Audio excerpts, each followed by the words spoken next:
Your home is one of your greatest investments. Have you purchased a domestic package cover? The policy covers residential building against damage by floods, fire and lightning and other causes. House contents like furniture and household goods against theft or damage. Personal belongings like laptops, tablets, iPads and phones within and outside the home. Death or injury to domestic servants in the course of employment. Death or injury to visitors within the residential premises. Read and understand the terms and conditions of your policy. This message is brought to you by the Insurance Regulatory Authority, IRA. IRA, Bima Bora kwa Taifa.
Good evening and welcome to the Legends edition. I'm Yambo. Tonight, as the political season begins to gather pace ahead of the next general election, the clergy is urging Kenyans to reject leaders who promote hate.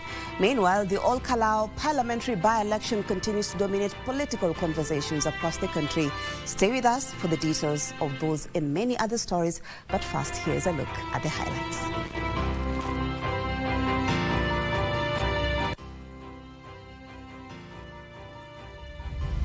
We want to ask from each one of us in this nation basically to become instruments of peace. Political drumbeats and chest thumping. The Anglican Church of Kenya warns against rising ethnic divisions ahead of the general election. I want to caution leaders to become responsible.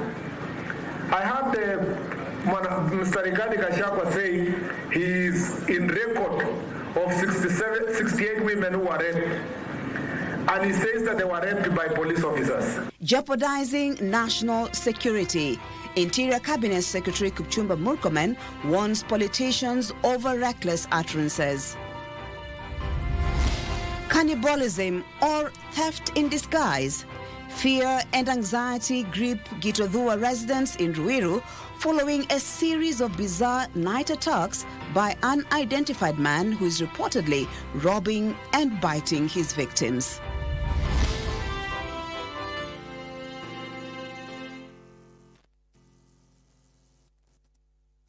A warm welcome once again. On the sign language today is Byron Abole.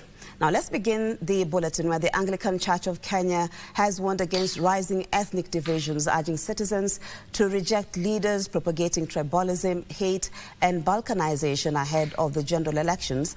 Led by Nairobi Diocese Bishop, the Right Reverend Jonathan Kabiru, the clergy maintained that the peace and national unity must take precedence over political interests. This caution comes amid heightened political activity over the weekend, with conversations heavily dominated by the events of the just concluded Ol Kalou by-elections. The political discourse intensified over the weekend as the clergy weighed in on next year's general elections. Speaking at ACK St. James Buruburu during an Anglican Women's Ministry event, Nairobi Bishop Jonathan Kabiru called for political tolerance and responsible leadership. And we also have a country to live in after the election day. And therefore, we want to ask from each one of us in this nation basically to become instruments of peace. We must learn to live with one another. He challenged Kenyans to reject politicians who thrive on ethnic divisions, calling on the police to crack the whip on criminal gangs disrupting public gatherings. We must therefore, as a country, ensure that we do not agree and accept to be mobilized from ethnic background. In 2007, for instance, the church was blamed that we did not do a lot. But we can start from women, because women are very powerful. They can start from their families. They can talk to their children. They can talk to the young people. The church has been accused many times of being quiet or being irrelevant. And I think this training, especially in terms of peace and cohesiveness, is going to be very instrumental for us as we head to the general election. We train them in the area of marriage, in parenting, prayer and fellowship, community outreach, and also reproductive health. Elsewhere, leaders allied to the broad-based government pitched camp in Budalangi for a boda-boda empowerment drive. They used the event to champion President William Ruto's re-election. Na vile Raila Amolo Odinga aliacha akifanya kazi na William Ruto, tumekuja tuwaulize watu wa Budalangi, mkuu wa jeshi ya William Samoei Ruto. Wale wamekuwa hapa wamewaambia, mumeona ile msingi ambayo William Ruto ameweka katika Kenya nzima. Ile vitu yetu ilikuwa imekwama, mumeona Ruto amefungua. Ndugu zetu wa Busia, nyinyi na sisi zote jamii za Western, lazima tuungane, lazima tutembee pamoja, lazima tuwe kitu kimoja. Separately, Suba North legislator Millie Yambo and Homa Bay Senator Moses Kajwang have blamed the Olkalau by-election defeat on political arrogance and a failure to listen to the electorate. We, the broad-based government, have decided we are going to work with William Ruto because we believe he has an agenda for the Republic of Kenya. I want to urge all our members of the party, hata kama tunasema ni broad-based, hii maneno ya kupiga wananchi tuachane nayo. I am in broad-based government, but when there are bad things that are happening, Millie Yambo Maboda, as a person with human rights background, I cannot be quiet. The duo warned the political class against taking voters for granted. Meanwhile, Minority Leader Junet Mohammed accused Democracy for Citizens Party leader Rigathi Gachagua of unnecessary chest thumping following his party's win in Olkalau. Sisi pia tulishinda Kasibuni, tukashinda Ugunya, tukashinda Magalini huko Pwani na hatukupiga kifua. Tulishukuru Mungu na tukasema asante. Finally, Cabinet Secretary Wycliffe Oparanya and other ODM leaders were in Cherangani, where they cautioned against tarnishing IEBC's reputation, hailing them for conducting a credible by-election. Kwa sababu kama wamepata kiti hii nchi yetu ya demokrasia, we congratulate them. We are all Kenyans and we must continue as Kenyans. That is why it is important for anybody mwenye anataka kuzungumza na sisi. We will go at our pace, bwana. Hakuna mbio. Nancy Okware, Legends Edition. To matters health, where Kenya has heightened Ebola surveillance as the outbreak in the Democratic Republic of Congo continues to escalate, raising concerns across the region. Health authorities say while Kenya has not recorded any confirmed cases, preparedness measures have been intensified to prevent cross-border transmission. More details with our reporter. The Ebola outbreak in the Democratic Republic of Congo continues to intensify, with infections increasing by nearly 70% over the past 2 weeks. According to the International Organization for Migration, nearly 7 million health screenings are being conducted at border crossings as government strengthens surveillance and preparedness to contain the spread of the virus. The World Health Organization says the current Budibugia strain outbreak is now the largest ever recorded, with more than 2,000 confirmed cases and over 800 deaths reported across 4 countries. More than 2,000 cases and 700 deaths have been recorded across the DRC and Uganda. As you know, the most severe impacted is the DRC. And the outbreak is growing at approximately 70% from what we saw 2 weeks ago, with an average of more than 40 new cases reported on a daily basis. The Democratic Republic of Congo remains the epicenter of the outbreak, accounting for more than 2,000 confirmed infections, while Uganda has reported 20 cases but currently has no active transmission. We have conducted nearly 7 million health screenings, supported more than 200 points of entries and points of control, strengthening community engagement and risk communication to address miscommunication, build trust with communities, and expand preparedness efforts along key mobility corridors. Health officials say the outbreak is unfolding in conflict-affected areas with highly mobile populations, making containment more difficult and increasing the risk of cross-border spread.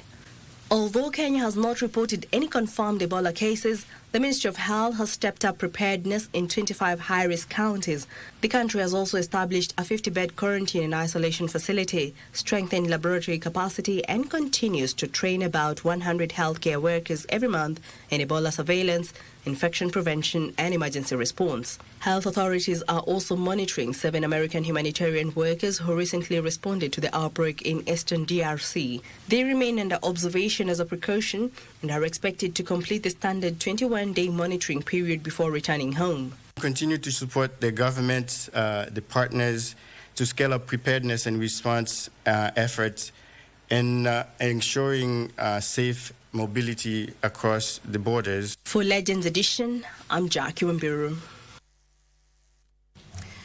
The Law Society of Kenya, the LSK, has declared a nationwide boycott of court services on Wednesday, July the 22nd, 2026, to protest what it claims is corruption and misconduct within the judiciary. Speaking in Machakos after meeting the leadership of Southeast and Machakos chapter members, LSK President Charles Kanjama said the one-day boycott will bar members from participating in court hearings and applications. He clarified that filing of cases will continue, while mentions and applications with interim orders will only proceed to secure fresh hearing dates or extend interim orders.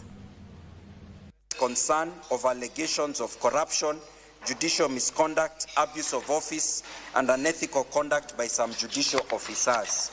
Number 2, delays in the administration of justice. Advocates continue to experience delays in hearing and determination of matters. Members have reported persistent inefficiencies in court registries.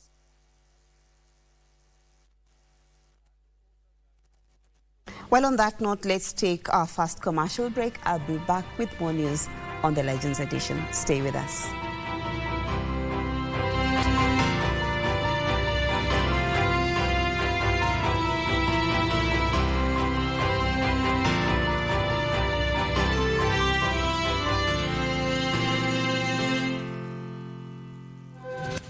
Kesho ya kila mtu huanzia mahali fulani, wakati mwingine inaanzia hapa. Pesa zinapoanza kusonga, ufanisi hufuata. Kupitia watu wanaoleta maendeleo, wakiweka misingi ya leo, huku wakihakikisha usalama wa kesho. Kugeuza malengo kwa urithi wa kudumu na maono kwa ufanisi wa kesho. Haijalishi umbali wala muda, ufanisi daima hupata njia ya kurudi nyumbani. Ufanisi unapotembea, huwainua wote waliopo njiani. Mwalimu National. Prosperity for all, forever.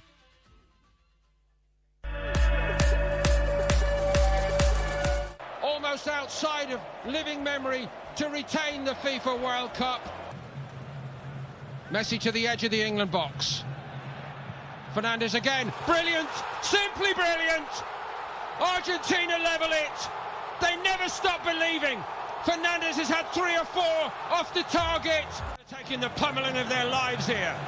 Messi crosses. It's too good. It's 2-1 to Argentina. And watch this for a cross. It's absolutely outstanding. I know he's been a bit off his best.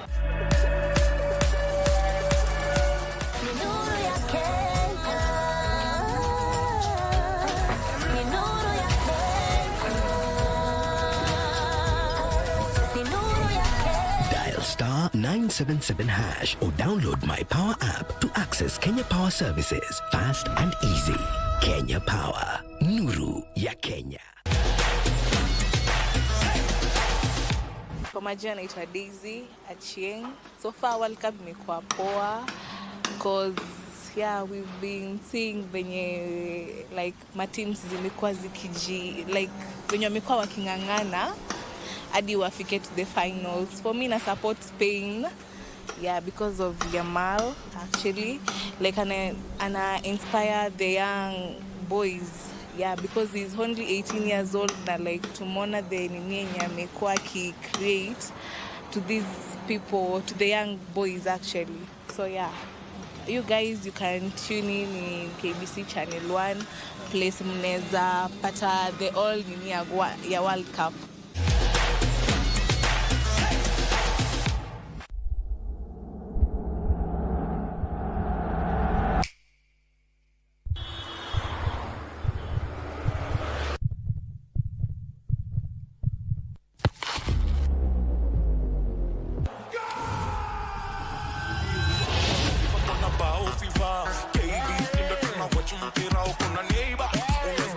World Cup iko KBC na Kenya ina watch pamoja.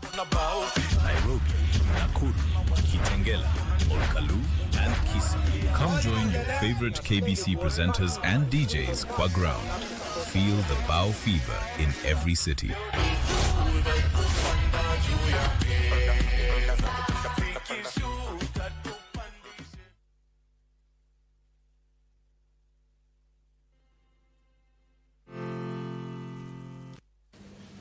Welcome back to the Legends edition. Let's continue with the news, where fear and anxiety have gripped residents of Gitodhua in Ruiru, Yambo County following a series of bizarre night attacks by unidentified man who is reportedly robbing pedestrians before violently biting them. Now, the latest incident occurred on July the 11th, leaving 2 people injured as residents demand increased police patrols and the swift arrest of the suspect.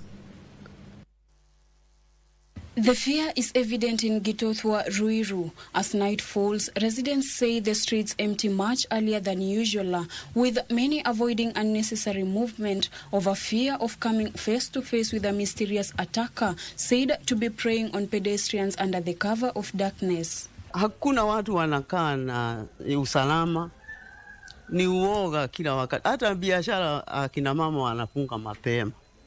Mtoto hawezi tembea peke yake. Huwezi tuma mtoto kwa duka, kwa sababu unaona tu watakutana na huyu mtu. The latest victim, Daniel Ndegwa, says he was attacked on the night of July 11th while walking to a nearby shopping center. The suspect allegedly demanded his mobile phone before a struggle broke out, during which Ndegwa suffered a bite on his finger and injuries to his left hand. A friend who was with him was also reportedly beaten. Saa tulivurugana naye, akaswing na mkono yangu ya left, afu ndiye akaniuma kidole. Tulipomalizana hivyo, akauma ule tulikuwa naye rafiki yangu.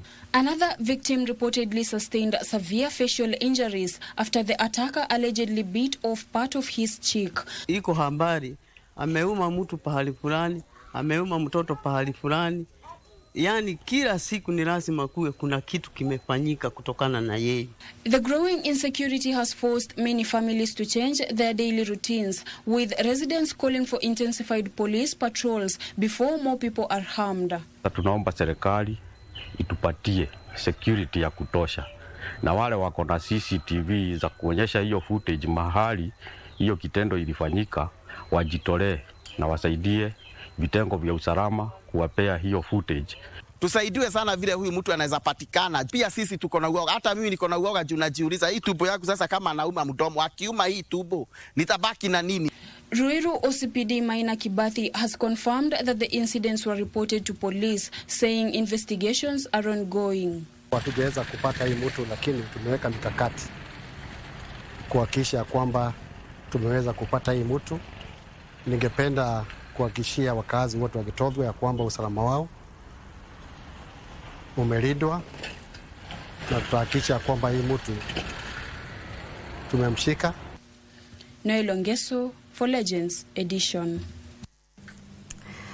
Now, the head of public service, Felix Koske, has urged parents to remain actively involved in their children's education by providing the guidance, encouragement and support they need to succeed. Speaking when he officially opened a new dining hall constructed through the support of well-wishers at the Friends Moi Kaptamagal Secondary School in Mount Elgon, Koske noted that education remains the surest path to expanding opportunities, promoting social mobility and breaking the cycle of violence. Koskei further urged the community to confront alcoholism, which remains a major challenge in the region.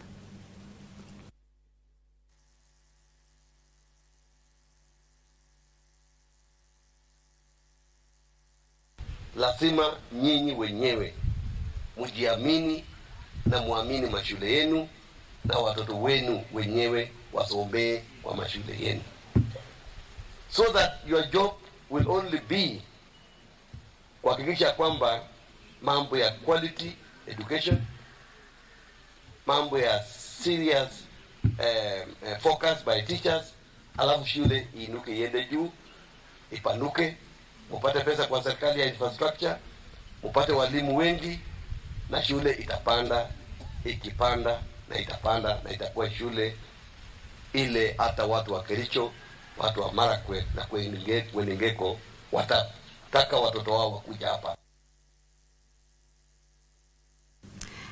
An age-old adage states that old is gold, but for many senior citizens, this phrase rarely rings true.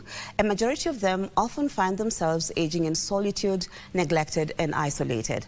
However, to change this narrative, a group in Kariobangi has dedicated a day to celebrating, appreciating and restoring the dignity of the elderly. Aaron Marie attended the event and brings us the rich stories of these senior citizens. Etched on their faces are the untold chapters of their stories.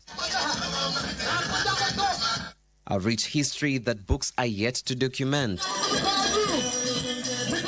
A generation that laid the foundation upon which today's society stands. Yet for many of them, old age is often accompanied by isolation, fading memories, and the quiet hope that someone still remembers their contribution. Tukitembelea na watoto wetu, tunafurahi hata vile magonjwa tuko naye tunasikia kama inapona, kwa sababu nyinyi watoto wetu mmetoka bari mtutembelee. However, today at the Cheshire Home for the Aged in Kariobangi, laughter echoed through the halls as members of the Daughters of the Nation gathered to celebrate the elderly during an intergenerational day of honor. Mimi nimekuja hapa asubuhi, sikukuwa na furaha kama vile nilikuwa na furaha kama hiyo. Nikaingia hapa, nikaambiwa karibu sana, nikafurahia, ni watoto wetu, watoto wa watoto wetu. The day was far more than a social gathering. It became a reminder that dignity is found in the smallest acts of kindness. Tukaambiwa saa imefika ya kukunywa chai, tukapatiwa chai, tukakula na mkate. Nikwambie kutoka saa hiyo tukaanza kuiba sasa. Tukatengeneza mili, maana mili ndio ilikuwa mbaya sana. Volunteers knelt to gently wash their feet. Barbers carefully groomed elderly men, offering fresh haircuts and clean shaves. Tumedansi pamoja, na vile tumesuguka, tuna mafupa inawachana kidogo. Na zaidi ya yote tukitoa jasho tunasikia mwili mzuri. Ni kwa sababu ya ile matizi tumefanya. For the women, it was a day of renewal as they had their hair styled, nails polished and smiles restored. Simple gestures. Nikanyorosa hivi, nikanyorosa miguu, nikafanya hivi, nikajishika hapa kiuno, nikaimba kama wakati nilikuwa msichana. Yet, powerful reminders that every life deserves care, respect and human connection. Wamefanya vizuri kwa sababu tulikuwa wagonjwa. Lakini sasa labda ni ule mgonjwa aligonjeka, sijui tajua nitasema nini.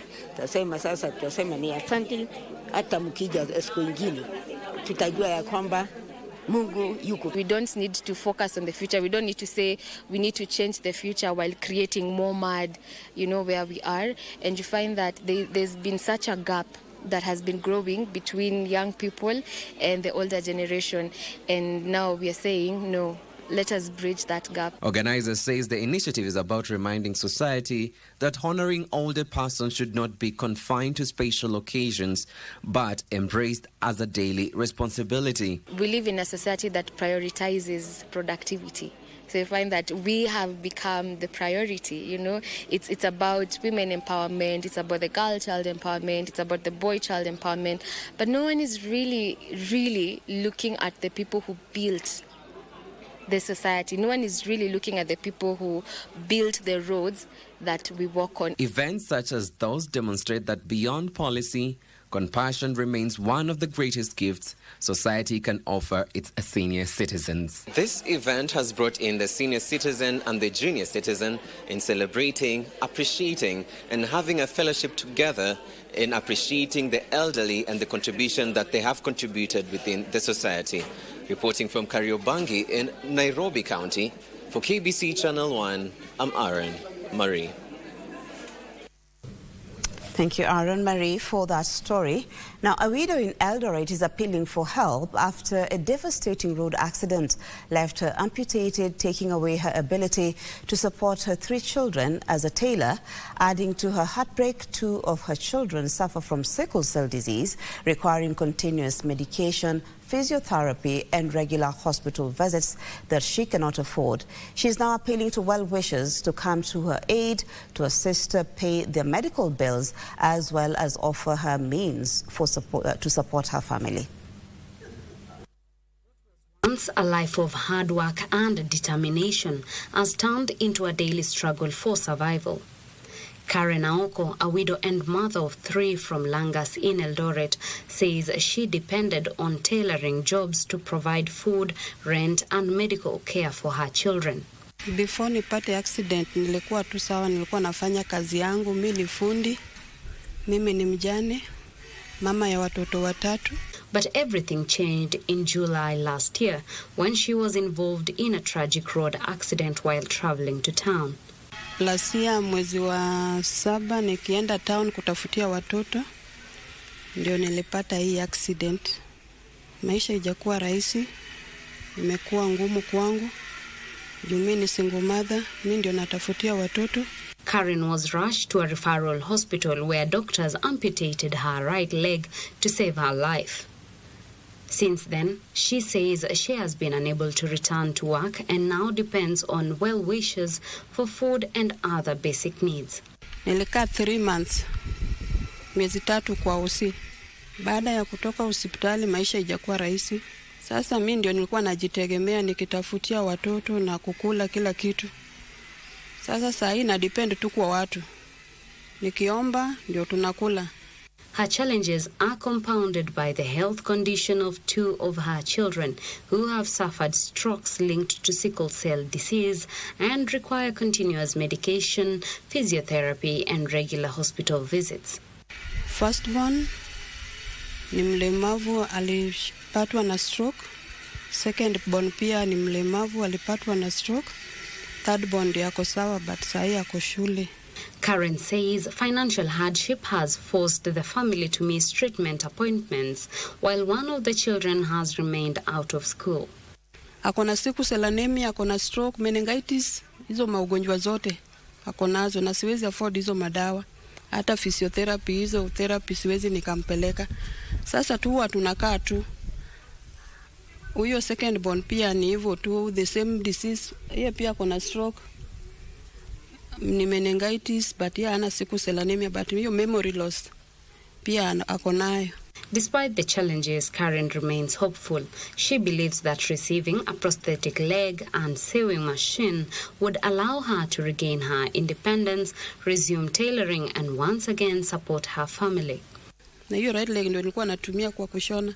Sasa mpaka ni train tena hii mguu mwingine ndio nishone. Sasa nikipata hiyo artificial leg itakuwa rahisi kwangu kufanya hiyo kazi.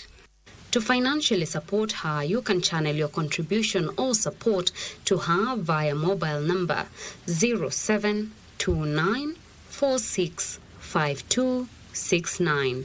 Karen Aoko. For Legends Edition, I am Teresa Mutai. Indeed, to give a lending hand to Karen's family, who needs help to support her children and, of course, the medical bills and herself to provide and all that. A little always goes a long way. The numbers there on your screen, and that is 0729 465269, and that is 0729 465269. A little always goes a long way. On that note, let's take a break. I'll be back with more news.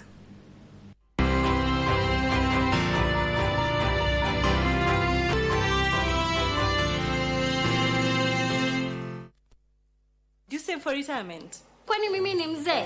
I'm still young and I've got plenty of time to start saving later. Then again, si watu wa jua kali, hatunanga hizo ma pension plans.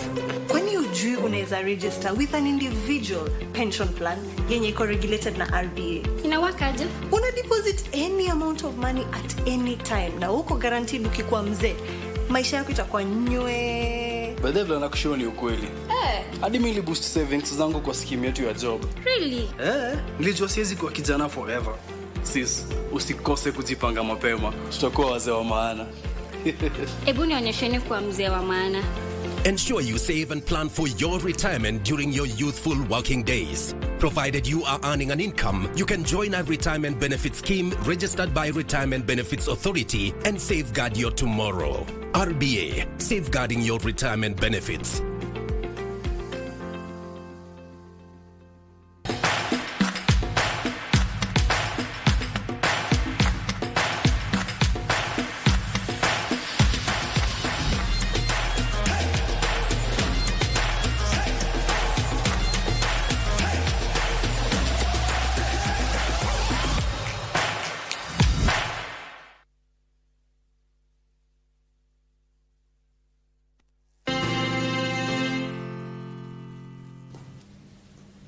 Welcome back to the Legends edition.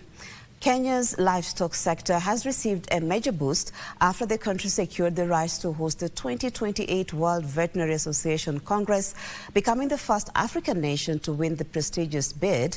The Kenya Veterinary Association says the milestone not only places the country at the center of global veterinary science, but is also expected to boost other sectors such as tourism and trade. Speaking during the association's 60th anniversary celebrations in Nairobi, KVS Secretary Carol Yambo said the successful bid reflects the growth of Kenya's veterinary profession, providing a platform to share innovations in animal health, disease control, and sustainable livestock production. Now, the association says the Congress comes at a time when the country is prioritizing improved livestock productivity through better animal health services, stronger disease surveillance, and enhanced animal welfare standards to support farmers and strengthen food security. Veterinary experts also say Kenya's progress in regulating veterinary medicine is helping combat antimicrobial resistance while ensuring meat, milk, and other animal products are safe for consumption. The award basically means a lot for Kenya because it shows the world that in Kenya we have the capacity to manage right from the manufacture of veterinary medicines to the importation, to the distribution, and to the use of those veterinary medicines in Kenya.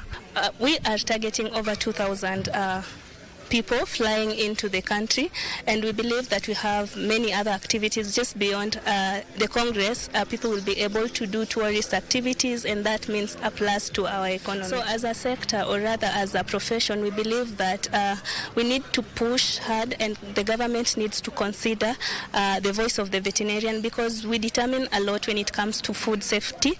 Veterinarians play a key role in ensuring that whichever meat is placed on the table is of good quality and of healthy for human consumption. We continually ask everyone to do production the right way, to be able to have the animals kept in the right way. Interior CS Kipchumba Murkomen has dismissed claims by the DCP party leader Rigathi Gachagua that women were sexually assaulted by security agents during the just concluded Ol-Kalou by-election. Speaking in Bomet, Murkomen faulted Gachagua over his utterances, cautioning leaders against what he termed as reckless utterances that jeopardize national security. Murkomen was accompanied by Bomet Central Legislator Richard Kilel, Bomet Senator Hilary Sigei, and nominated Senator Joyce Korir. The leaders were handing over a bus donated to Tendwek High School by the president. I want to caution leaders to become responsible. I heard Mr. Rigathi Gachagua say he is in record of 68 women who were raped. And he says that they were raped by police officers. You cannot play politics with 68 lives of women who were raped. If it is true that 68 women were raped, please take those names to the nearest police station. Let that be reported. Religious leaders in the country have called for restraint and sobriety as the country prepares for the upcoming general elections. Speaking during an interfaith dialogue at the Hindu Council of Kenya, which aimed at finding ways of combating corruption through scriptural values, Patrick Mutuku urged leaders to stop the culture of bribery and voter buying, saying this erodes democracy and subverts the true will of the people. Joshua Joel brings us that report. The interfaith dialogue brought together leaders from different denominations and faith under the theme, Combating Corruption Through Scriptural Values, where they shared insights on the best practices of combating these vices. Gathered here today for a religious dialogue. And basically we are looking at the scriptures and we are trying to explore the topic about corruption. The stand, according to all the sharings from each and every scripture, is that no particular religion advocates for or agrees with corruption, misuse of offices, or any kind of practice that currently, as we are seeing, even within our country. During the event, Imam Abdul Hanin called on religious leaders to lead by example and ensure their congregants are ambassadors of peace and stand firm against corruption. We should come out and take the stand that corruption in this country or this country can only be saved by us. Because remember, whenever there was a crisis, God sent down a prophet. He did not send down a politician. He sent Moses, he sent David, he sent Jesus, he sent Muhammad sallallahu alaihi wasallam, all of them, to take care of a country that had been corrupted. So we as religious leaders should come out. And also, man-made problems do not need prayers. So we should not just think that we will pray for the country. We are not just going to pray for the country. We are going to take a stance. We are going to call out to those in power. They also called on Kenyans to thoroughly audit those seeking political leadership and only give them the mandate based on personal abilities rather than handouts. Kenyans of all walks of life, including our Gen Zs, as we move towards 2027, that they refuse to be bought by money. Does it mean that it's only the person that is able to be the highest bidder or that has some money to go out and campaign with that should contest for leadership? Do we want to exchange brains and leadership acumen, leadership training and qualifications? They also called on faith leaders to take a collective stand on corruption, noting it is responsible for many challenges facing the country today. The religion is the one which is going to shape the nation. Go to the history of it.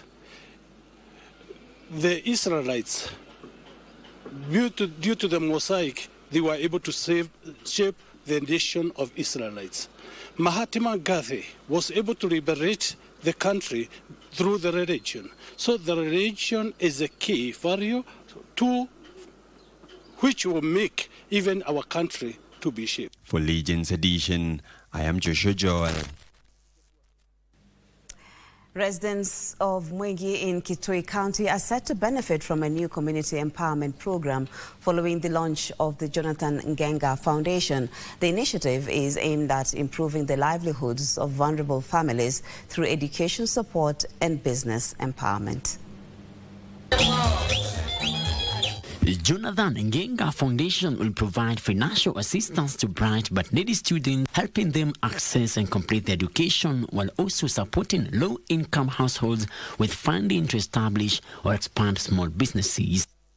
The initiative seeks to reduce poverty by promoting self-reliance and creating sustainable sources of income within the community. Speaking during the launch, the foundation's patron Jonathan Ngenga said the initiative was established to address the growing economic challenges facing many families noting that access to education and capital remains a major obstacle to development.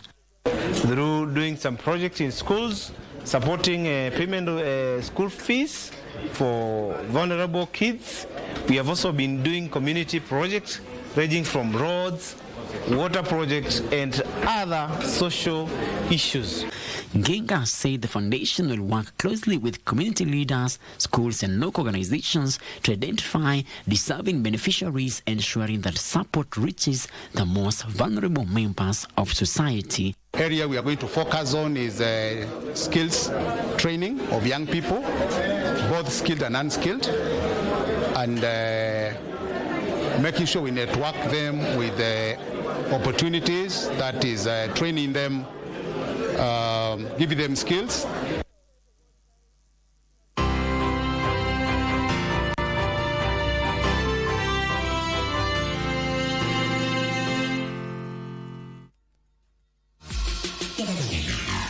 Sporting theatre this. Messi drives it in. Pickford through the crowd did enough. For now, Molina.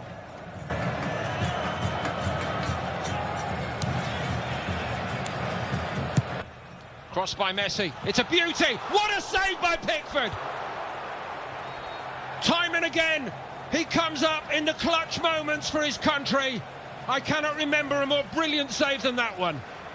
Oh, there's been a lot of talk about the comparison between Pickford and Shilton.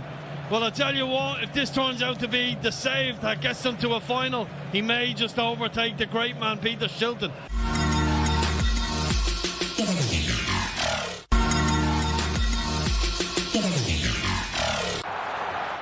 Spencer's got to stop Messi, which he did. Messi still weaves his magic though, and here he goes. The crowd are on their feet all around. Another flashpoint. Oh, Messi done really well. That's the first yellow card, and I think it's for Spence. Messi gets past the tackle from Spence, Harry Kane, Gordon, and then Spence comes and takes him out, and it's the first yellow card. I think this is more because of the flashpoint than anything else, and Argentina players know exactly what they're doing. Vinny, to me, they're falling into a trap here set by Argentina to a degree. What do you say? Yeah, I think they just let them all run in and they stay away from it. And I think then maybe the referee keeps his card in his pocket. Anderson, he doesn't need to be booked at this early.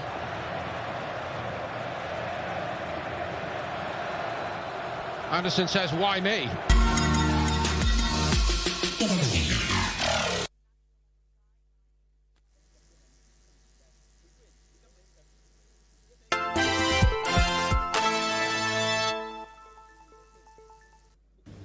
A very good evening to you. My name is Daniel Wahome and welcome to Legends Edition Sport. Now, Prisons Kenya has won the bronze during the Kenya Volleyball National League playoffs after a hard-fought 3-2 win over KDF at the Kasarani. However, Kenya Prisons, bitter to reclaim the women's title for the first time in 5 years, suffered a major setback today after their rivals Kenya Pipeline beat them in straight sets in the second match of the best-of-3 finals to level matters.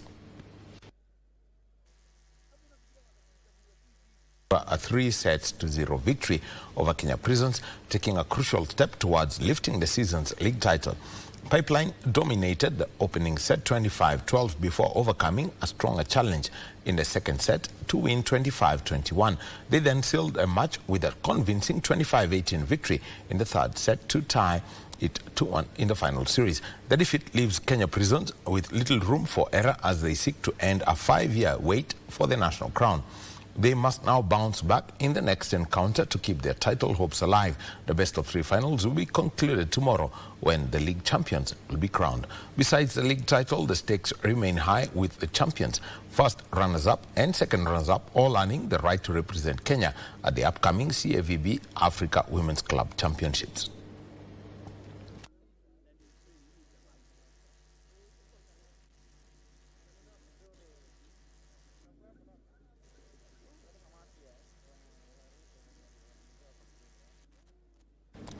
And Kenya's Masters hockey team have officially been flagged off ahead of the 2026 World Masters Hockey World Cup, set to be hosted in the Netherlands and Belgium from the 22nd of July to the 1st of August this year. The 5 teams were flagged off today by the Kenya Hockey Union at the City Park Stadium in Nairobi. The teams will compete in the men's over 40, over 45 and over 50 categories, as well as the women's over 35 competition. Speaking during the ceremony, Kenya Hockey Union President Nahashon Randiek expressed confidence in the squads, saying their participation reflects the continued growth of Masters hockey in Kenya, while urging the players to proudly represent the country on the international stage. This one, we want to keep the culture of playing hockey. On and on, whether you are old or young, as it also helps us to have healthy lives, especially at our age bracket. The hockey players have prepared well and are ready for the challenge, despite facing some of the world's top hockey nations, adding that the team's focus is on delivering competitive performances throughout the tournament. Yes, targets, you're always targets. We are going as Team Kenya. We are going to represent ourselves well, and because we know it is going to be a seeded tournament, and so our aim is to basically finish as high as we can, up to even a semi-final and final. And basically that's our objective, that's our aim. Kenya will be among 5 African countries taking part in the championship, alongside Zimbabwe, South Africa, Ghana and Egypt, as the teams seek to make their mark against the leading hockey nations from Europe, Oceania, Asia and Americas. The World Cup brings together veteran players from across the globe, celebrating lifelong participation in the sport while providing a platform for experienced athletes to continue competing at the highest level. Sean Muya for Legends Edition. And Kenya is set to make history by becoming the first country to host the inaugural Under-18 Hockey 5 Youth Africa Cup, which will serve as the continental qualifier for the 2026 FIH Youth Hockey 5's World Cup. The championship will be held from the 6th to the 8th of August at the Sikh Union Club in Nairobi, bringing together Africa's top young talent in the fast-paced 5-a-side format. The teams will be aiming to capitalize on home advantage as they battle for qualification against the continent's best, while also aiming to emerge as the continent's representative for the inaugural FIH Youth Hockey 5's World Cup, scheduled for December. The Hockey 5-a-side format features shorter, faster and more exciting matches, making it one of the sport's newest innovations, designed to attract young audiences and broaden hockey's global appeal. Hosting the event marks another milestone for Kenyan hockey and underlines the country's growing reputation as a destination for major international sporting events.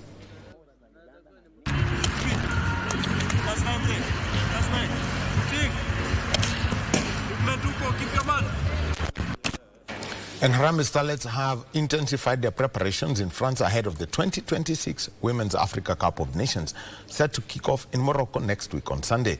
The Kenyan national women's team started their residential training camp in France on Wednesday as part of their final build-up before traveling to Morocco for the continental showpiece.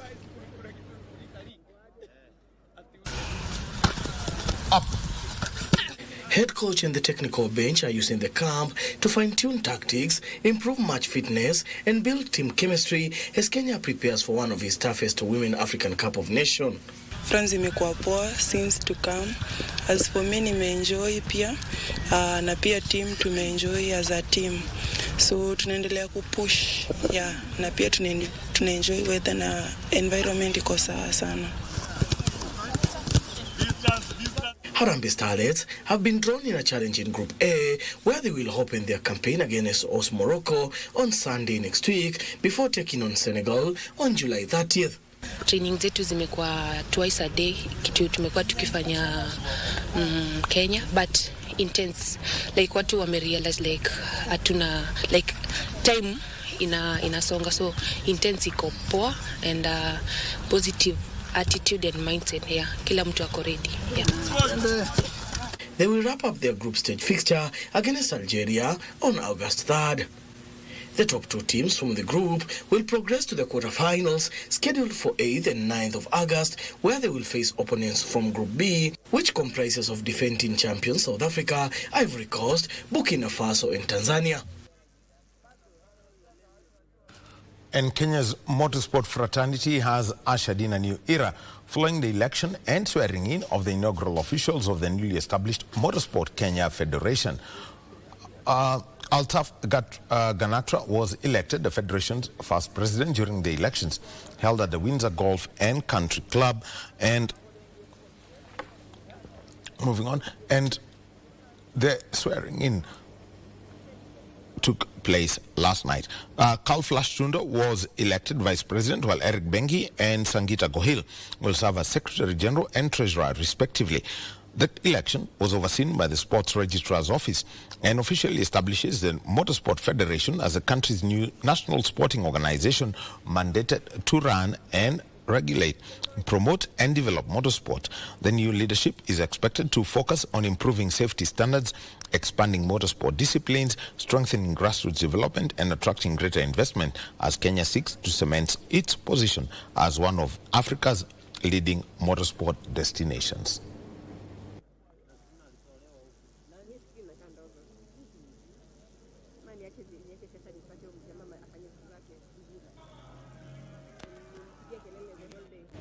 And more than 20 teams are set to battle for top honors when the 17th edition of the Prince Louis Sevens gets underway next weekend at the Nakuru Athletic Club, marking the opening leg of the 2026 SportPesa National Sevens Circuit. The two-day tournament, scheduled for the 25th and the 26th of this month, will see Kenya's top men's and women's rugby clubs launch their quest for national sevens glory. This year's circuit has received a major financial boost after the title sponsor SportPesa doubled their sponsorship from 16 million to 34 million, while Tusker has injected an additional 1.5 million Kenya shillings to support the competition. Host Nakuru RFC, on the other hand, have received a timely boost ahead of the tournament after smart applications have unveiled a 3 million Kenya shillings sponsorship package to support the team's preparations. Defending National Sevens champions KCB Rugby will begin their campaign as favourites, but are expected to face stiff competition from Strathmore Leos, Kabras Sugar, Menengai Oilers and Kenya Harlequin as the race for this year's title gets underway.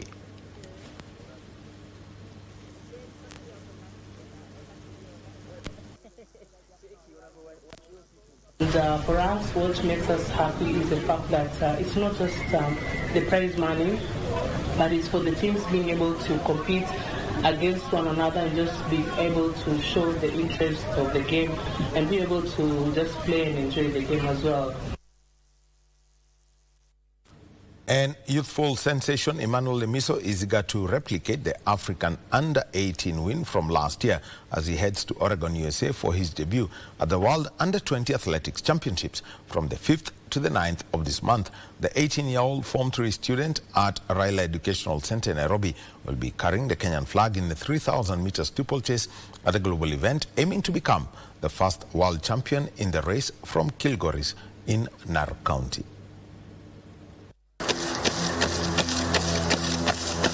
Lemiso, who competes in the 1,500 meters, 3,000 meters and 3,000 meters steeplechase, began his career back in 2023 in Narok while in class 8 before excelling in high school athletics when he was studying in Nakuru in 2024. Mimi nilianzia darasa la 8 mwaka 2023 nikiwa darasa la 8. Hapo nikakimbia mita 1,000 si kuruka viunzi 1,000 tu. So nikakimbia 1,000 nikashinda. So hapo ndo nikapata moyo wa kufanya na kuendelea kushiriki katika michezo ya mbio. His first win in the 3,000 meter steeplechase was during the National School Games in Kapsabet in 2024, which motivated him to specialize in the 7.5 lap race. Tulikimbia hata kwa uwanja ya ulinzi, nilikimbia pia nikashiriki nikawashinda pia. Tulikimbia na wanajeshi pia nikawashinda. Tukaenda pale tukafanya cross countries ambayo sisi shule but ni junior category junior. Tukakimbia pia nikashiriki nikashinda. Hiyo ni mwaka 2024 ndio nilianza kukimbia cross country. Since turning professional, Lemiso has excelled in cross country events but has chosen also to focus on the steeplechase, a discipline long dominated by athletes from the North Rift region. kwanza tuseme steeplechase kwa Kenya tuko wengi, so nikasema acha nishiriki hapa pia ndasaidia, kuna pale penye ndasaidia pale Kenya. So ndio nikaanza nikaacha 3,000 nikaingia 3,000 kuruka viunzi. The sports teacher is confident that Lemiso has the endurance, speed and dedication needed to achieve global success. Since Lemiso joined our school, athletics sport has really go up.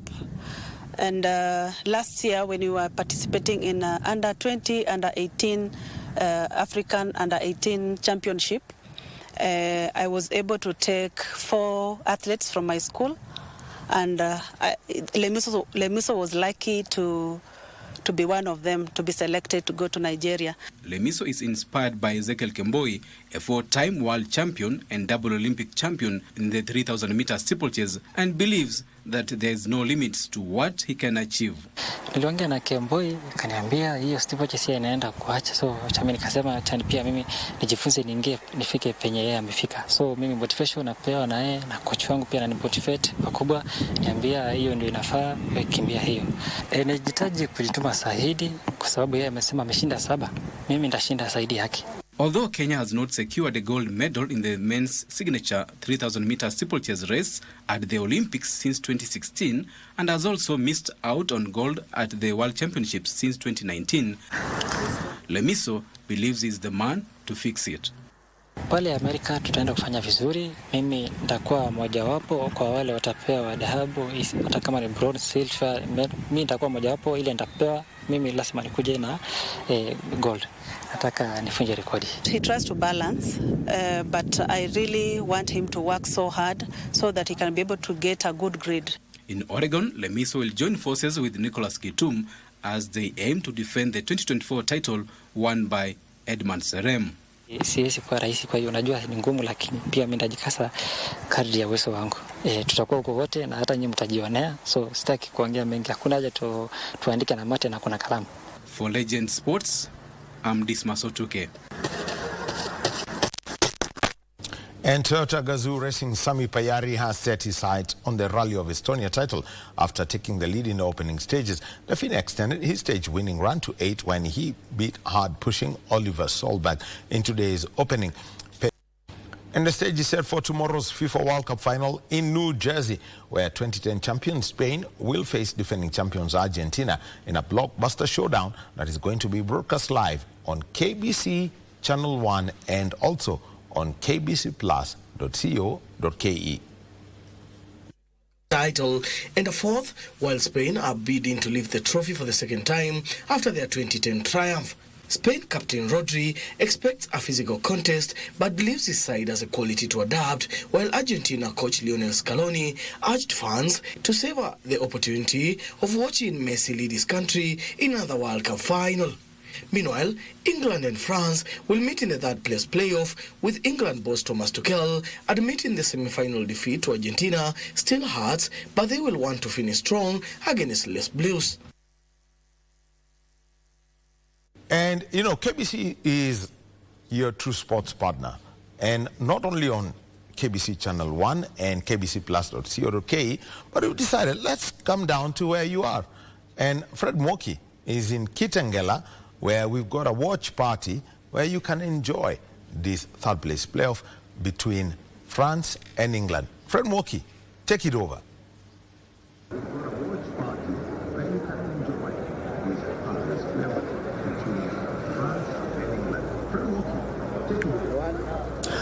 Good evening, Wahome, and wherever you're watching us from, this is the great KBC, your true sports partner, and KBC is beaming live the match at the FIFA World Cup. And today we'll be joined by our crew here in Kitengela, Kajiado County, where we'll be hosting some of the fans here to, you can see behind me, there is a big screen that has been mounted for fans to come and enjoy the match between France and they'll be playing against England. And I'll be joined by Jackie Aseke, brand manager KBC, to just shed more light on what's happening here today and what are the expectations going forward when it comes to the FIFA World Cup and the Bow Fever. Welcome.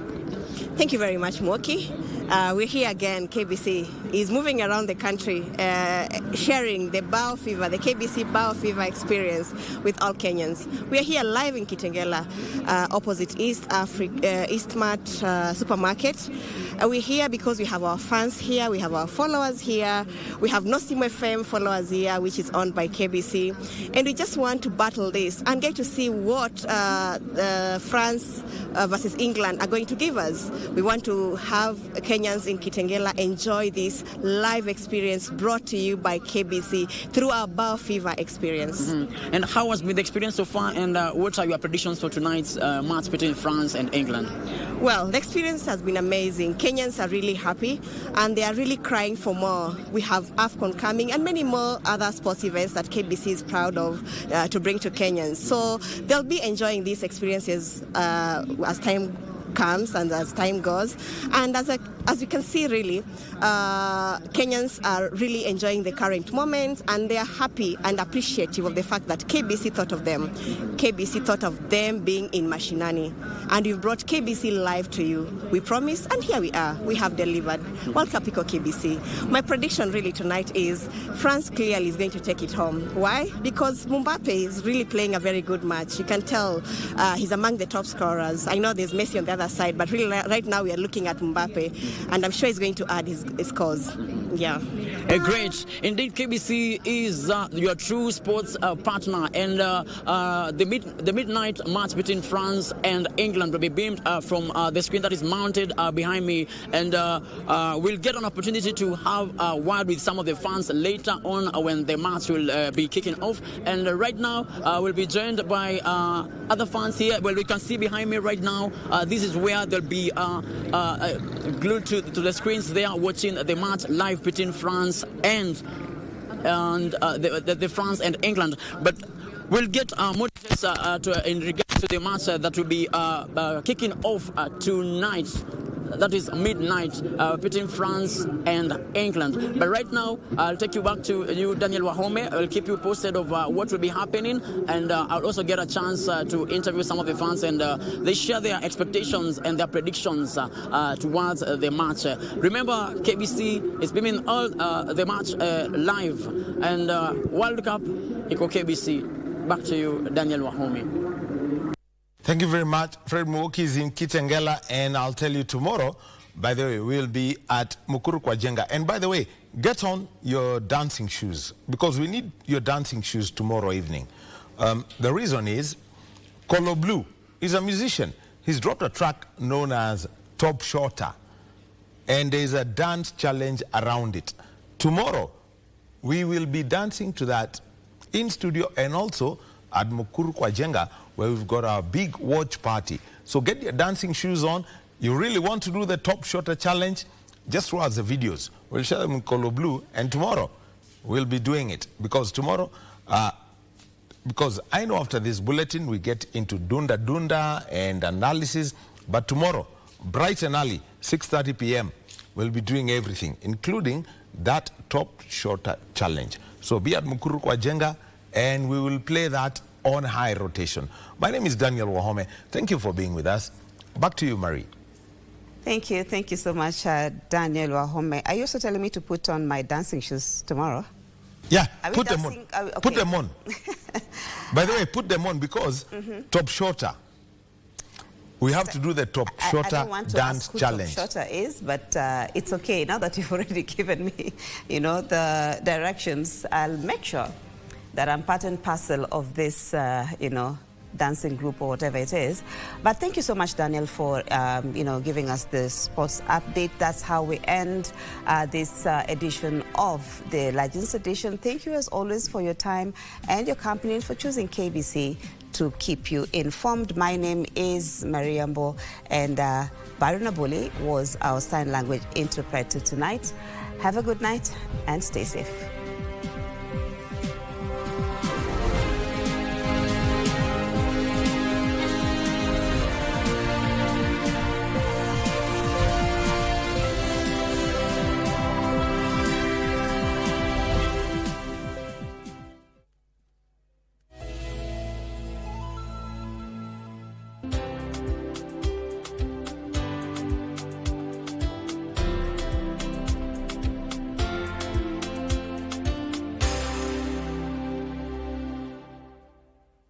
lost a bet. Every 4 years, emotions run wild across the world. In 2022, more than 2 million people went too far with their bets. To the point of even risking their dignity. If we won today, I promise that no more promises.